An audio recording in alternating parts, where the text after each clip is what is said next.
দেবহাটার পারুলিয়া আহসানিয়া দাখিল মাদ্রাসার সহকারী শিক্ষক এনামুল কবিরের পদত্যাগের দাবিতে মানববন্ধন করেছে শিক্ষার্থীরা। আজ সকাল ৯টা থেকে ঘণ্টাব্যাপী সাতক্ষীরা কালীগঞ্জ মহাসড়কে দাঁড়িয়ে এ মানববন্ধন করে তারা।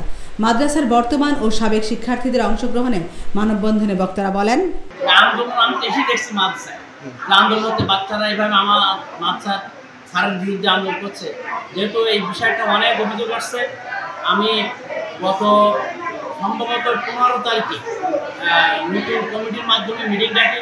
মিটিংয়ে অভিযোগপত্র সমূহ সভাপতি সাহেব উত্থাপন করেন এবং ওই মিটিংয়ের সিদ্ধান্ত হয় যে ঊর্ধ্বতন অর্থাৎ তিউন সাহেব বর্তমান 20 তারিখ থেকে সভাপতি, বর্তমান কমিটি তিউন সাহেবের মাধ্যমে এই বিষয়টা তদন্তপূর্বক দৃষ্টান্তমূলক ব্যবস্থা গ্রহণের জন্য আমরা রেজুলেশন করে সেখানে ইউনিয়ন সাহেবের মাধ্যমে কাছে আমরা ফাইলপত্র জমা দিয়েছি।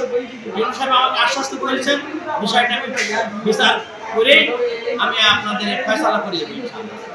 ওইটা কোথায় আছে আমি তো বলতে পারি না। যিনি উনি মেডিকেল নিয়ে ছুটি আজকে ছুটি শেষ, আগামীকাল থেকে তিনি প্রতিষ্ঠানে আনবেন।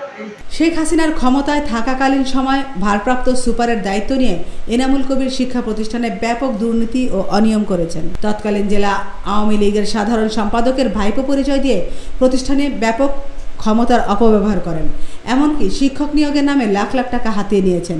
এনটিআরসি কর্তৃক নিয়োগপ্রাপ্ত শিক্ষক থেকে জোরপূর্বক টাকা আদায় করতেন। টাকা দিতে না পারলে প্রতিষ্ঠান থেকে তাড়িয়ে দেন। খণ্ডকালীন শিক্ষকদের বেতন নিয়ে মাসের পর মাস তাদের হয়রানি করতেন এনামুল। এছাড়া মাদ্রাসায় বসে মাদক সেবন করতেন তিনি। প্রতিবাদ করা এক শিক্ষককে ইয়াবা দিয়ে পুলিশে হয়রানি করান তিনি। মাদ্রাসা থেকে সরকারি বই বিক্রি, বিভিন্ন উৎস থেকে আসা অর্থ আত্মসাৎ, ঘুষ, চাঁদাবাজি, শিক্ষক ও ছাত্রদের সাথে অশালীন আচরণ কোনো কিছুতে থেমেছিল না বলে দাবি করা হয় মানববন্ধনে। এছাড়া অসংখ্য অপরাধ করা এনামুল বিগত 5 আগস্টের পর থেকে মিথ্যা নাটক সাজিয়ে প্রতিষ্ঠানে আসছেন না। বিগত দিনগুলোতে মাদ্রাসায় এসে স্বাক্ষর করে চলে যেতেন। তিনি 5 বছর নিজের অঙ্কের ক্লাস না নেওয়ায় শিক্ষার্থীরা পিছিয়ে পড়েছেন বলেও দাবি তোলা হয়। প্রতিষ্ঠানের চেক বই, রেজুলেশন খাতা সহ বিভিন্ন কাগজপত্র তার বাড়িতে রেখেছেন।